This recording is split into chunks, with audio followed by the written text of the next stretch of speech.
ചില യൂട്യൂബ് നടത്തുന്ന മനുഷ്യന്മാരോട് എനിക്ക് പറയാനുള്ളത് അതാണ്. ചില ക്യാപ്ഷൻ കൊടുക്കും, ഇതങ്ങോട്ട് ചൊല്ലിയാൽ നിങ്ങൾക്ക് മട്ടന്നൂർ ഇത്ര സൗകര്യം കിട്ടും, ആഖിറത്ത് പോയാൽ ഇന്നത് കിട്ടും, നാട്ടിൽ ചെന്നാൽ ഇന്നത് കിട്ടും, ഇത് ചൊല്ലിയാൽ നിങ്ങളുടെ എല്ലാ കാര്യവും രക്ഷപ്പെടും. അത് തുറന്നു നോക്കി ആ സംഗതിയിൽ പറയുന്നുണ്ടാവില്ല.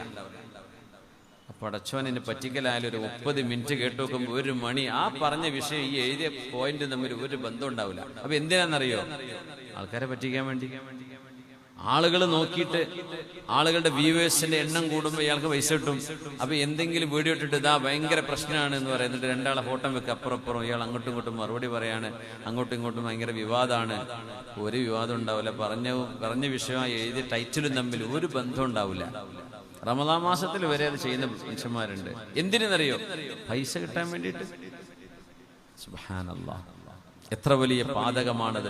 ആലിമീങ്ങൾ, ഉസ്താദുമാര്, തങ്ങന്മാരും സയ്യിദന്മാരും അത് പറയുന്നവരൊക്കെ ഫോട്ടോ അപ്പുറം വെച്ചിട്ട് അങ്ങനെ അടിച്ചിറക്കുന്ന ഓരോന്ന് എന്തെങ്കിലും നുണയായിട്ട് ടൈറ്റിലും വെക്കും. നമ്മളൊന്നും പിന്നെ പറയാൻ പോവാറില്ല. ചെയ്യുന്നവര് ചെയ്യട്ടെ എന്ന് വിചാരിക്കല. അതിന് പറയാന്നിട്ട് എന്താ കാര്യം? അവരുടെ തിരുത്തൊന്നുമില്ല. അവര് അടുത്ത വീഡിയോ എന്നാൽ അതിനും വേറെ ക്യാപ്ഷറ്റ് വിടും. അവർക്ക് പൈസ ഉണ്ടാക്കണമെന്നേ ഉണ്ടാവുള്ളൂ. അസ്ദഖുഹു, സത്യമേ, ഉള്ളതേ പറയാവൂ. ഉള്ളത് പറഞ്ഞോളൂ, ഇല്ലാത്തത് പറയരുത്. അങ്ങനെ വിചാരിച്ചിട്ടുണ്ടാവും. നിങ്ങൾ അറിഞ്ഞോ ആള് വിചാരിച്ചിട്ടുണ്ടോ ഇല്ലേ എന്ന്? അവലാ ശഖഖത ഖൽബഹു, ആ മനുഷ്യന്റെ മനസ്സ് നിങ്ങൾ കീറി നോക്കിയിട്ടാണോ ഈ ജഡ്ജ്മെന്റ് ചെയ്യുന്നത്? അല്ലല്ലോ. പിന്നെ എന്തിന് നിങ്ങളത് പറയുന്നു?